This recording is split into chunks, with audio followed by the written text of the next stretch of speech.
Berada nih saat di dunia sarden nih saat nih ya. Ya dunia sarden. Kambing di masjid itu kambing nggak mati-mati Ustaz. Nah kalau kambing nih orang beli dari Kuningan, boleh nggak tuh Ustaz kira-kira?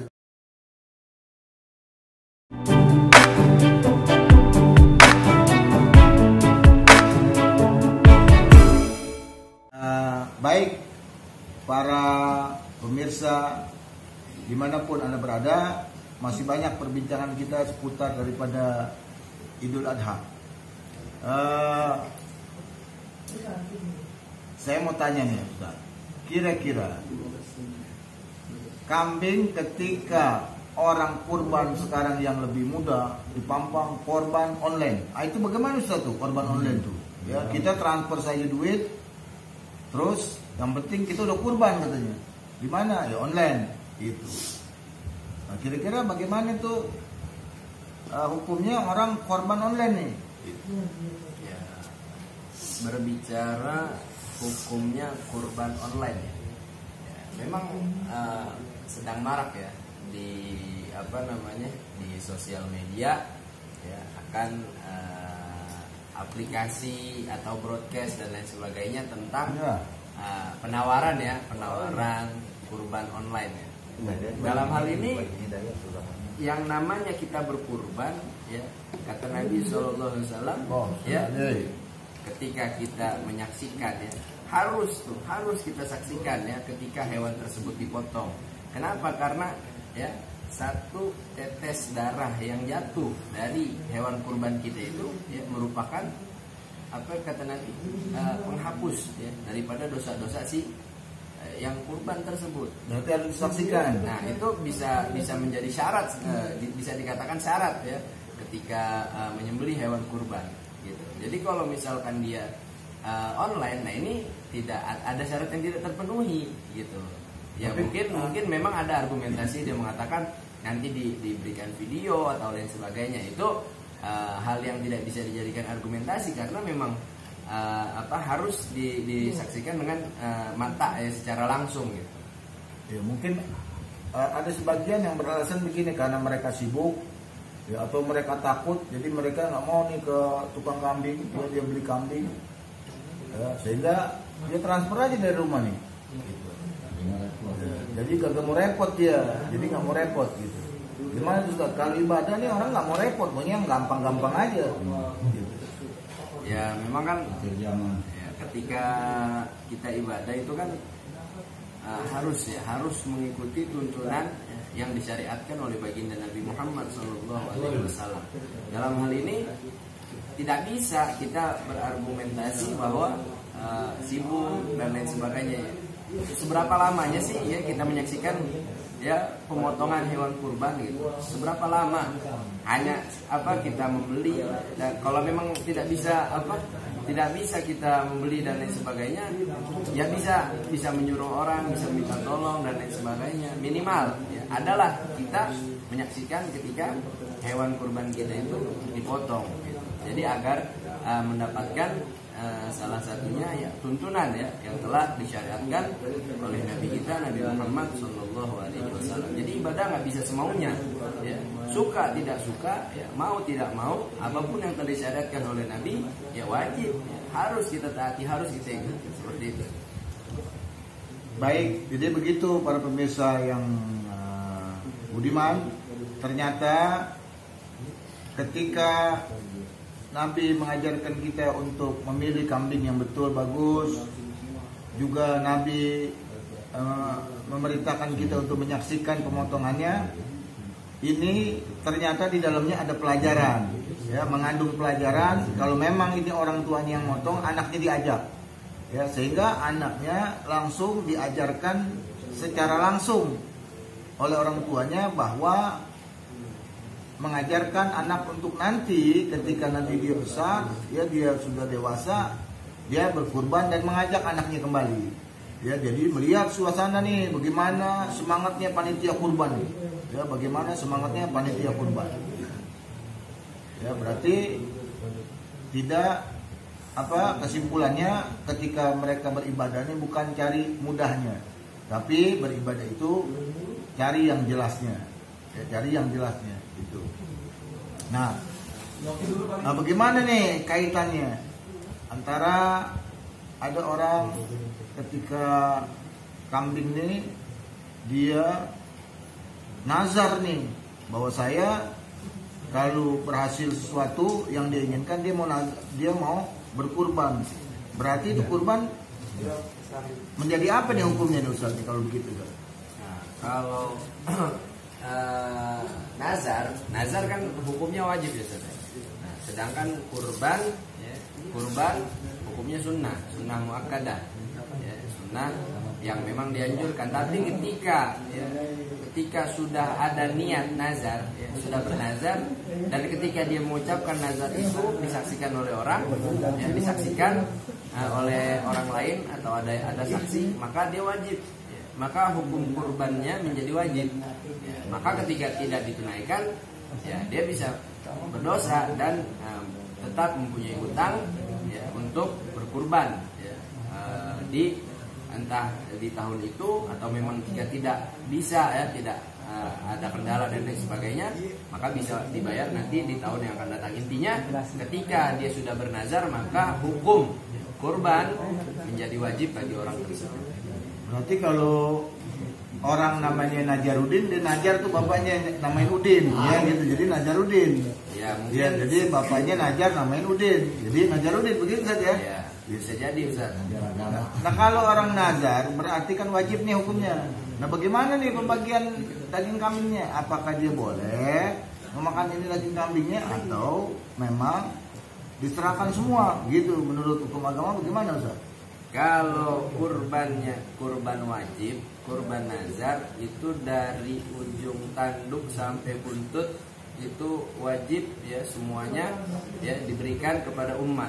Jadi sang yang memotong, ya, dalam hal ini yang berkurban, yang bernazar sedikit pun tidak boleh, ya, memakan daripada daging kurbannya tersebut, karena jatuh hukum kurbannya adalah kurban yang wajib nazar, gitu. Lain ketika ya menyembelih dalam kategori yang memang sunnah, ya, dia tidak berniat nazar, maka memang ada bagian-bagian yang diperbolehkan dimakan untuk orang yang berkurban tersebut. Nah, kalau misalnya saat ini perihal tukang kulit nih, ya, tukang kulit kan biasanya menghubungi panitia nih sehari sebelum pemotongan atau malamnya, ya, bahwa nanti dia akan membeli kulit ini kambing atau kulit sapi atau kulit kambing dan lain sebagainya, ya. Nah, ini bagaimana hukumnya? Apakah panitia itu berhak menjual itu kulit atau mengatakan jual dengan si A bahwa besok pun belum kurbannya baru besok gitu. Sedangkan ini kambingnya kan ini milik masih punya yang berkurban. Nah, bagaimana itu Ustaz? Ya, ketika ya berbicara hukum menjual, ya, salah satu bagian, ya, daripada hewan kurban. Dalam hal ini memang dalam tanda kutip, ya, ada oknum-oknum dari panitia yang mungkin ingin mencari keuntungan dari menjual kulit daripada hewan-hewan kurban, entah itu kambing, sapi dan lain sebagainya. Nah, dalam hal ini tentu kita berbicara hukum, ya Ustaz.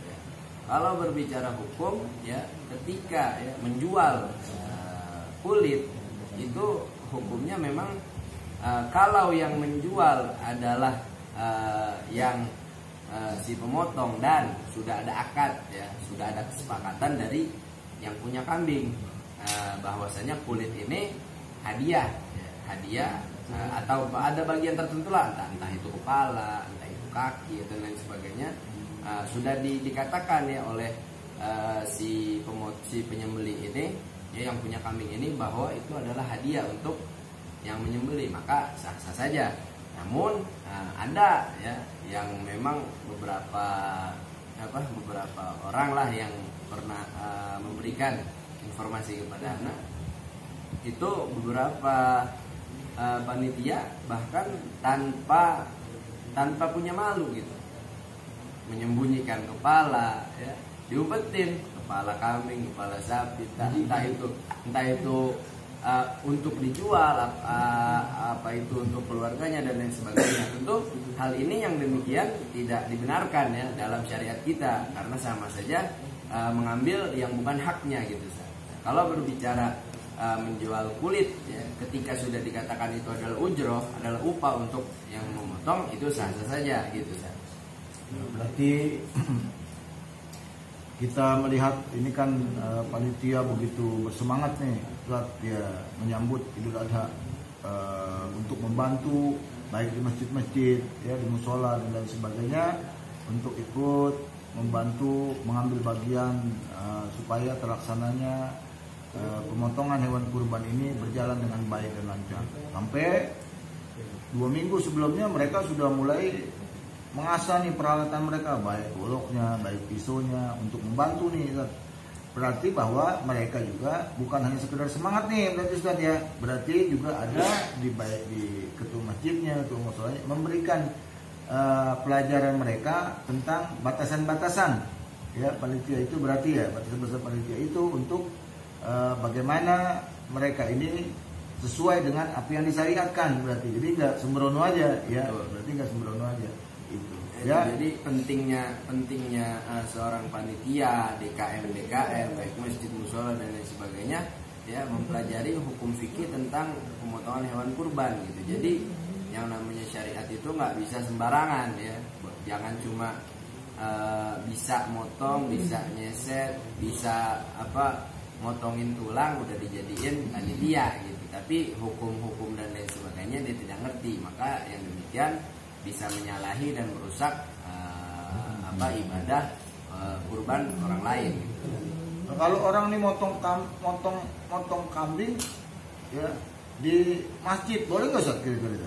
Tentu tidak boleh Ustaz, karena memotong kambing di masjid itu kambing nggak mati-mati Ustaz. Nggak mati. Ya, jadi yang disyariatkan itu motong kambing di leher. Oh, di leher, berarti di leher ya, bukan di Kalau di masjid kasihan marbotnya Ustaz, kotor.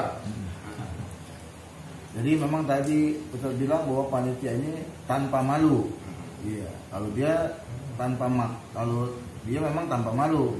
Kenapa? Malu. Kalau maku, dia maku gitu. Malu. Jadi maku dan malu ya lain. Jadi memang tanpa malu. Yatim gitu. Oh, berarti nah kalau kambing nih orang beli dari Kuningan, boleh nggak tuh Ustaz kira-kira ya? Kalau belinya kambing itu dari Kabupaten Kuningan kemungkinan boleh Ustaz. Tapi kalau belinya kambing dari Kuningan itu mungkin untuk pajangan aja Ustaz. Oh, ya, karena kan temennya itu tembaga, aluminium. Oh gitu. Jadi dia pajangan ya? Ya. Berarti pajangan laki semua tuh, pajangan laki semua. Kalau perempuan bujangan. Jadi ini kita berada nih Ustaz di dunia sarden nih Ustaz nih ya.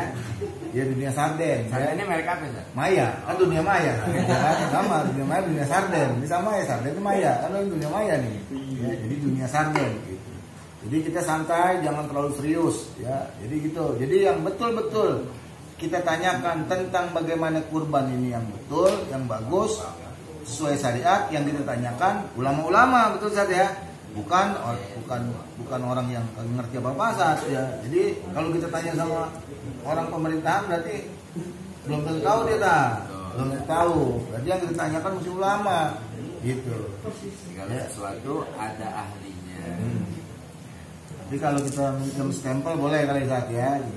Jadi yang kita tanyakan kepada ahlinya gitu. Jadi ahli masalah syariat ini agama ya ulama ya, jangan yang lain-lain.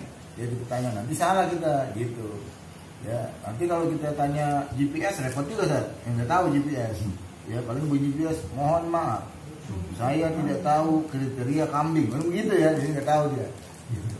Ya baik para pemirsa dimanapun Anda berada, tadi seputaran tentang kurban. Nah kalau saat Idul Fitri ini orang sebelum datang ke Idul Fitri mereka kan puasa dulu nih. Dia mesti nggak puasa berarti dibatalin ya, harus minum ya, harus ya, paling enggak orang-orang nih sebulan nggak ngopi pagi, ngopi ngerokok, makan belum, tapi udah ngopi sama ngerokok, akhirnya begitu sembahyang tahap mulu ya, kenapa? Asam lambungnya naik ya gitu. Nah kalau Idul Adha kira-kira sama nggak sih tuh? Idul Adha sama nggak mereka begitu selesai subuh mereka ngopi dulu ngerokok atau bagaimana Zat?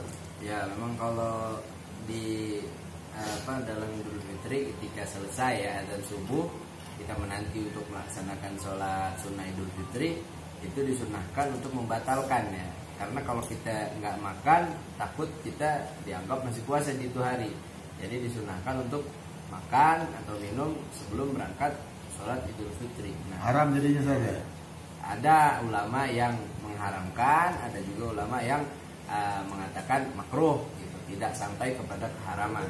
Tapi berbicara ketika Idul Adha ini disyariatkan oleh para ulama untuk tidak makan dan tidak minum ya. Dari mana? Dari batasan setelah azan subuh ya. Setelah sholat subuh, nah, ketika akan hendak melaksanakan sholat Idul Adha, sholat Idul Adha ke masjid atau musola atau lain sebagainya, maka disunahkan untuk tidak makan dan minum.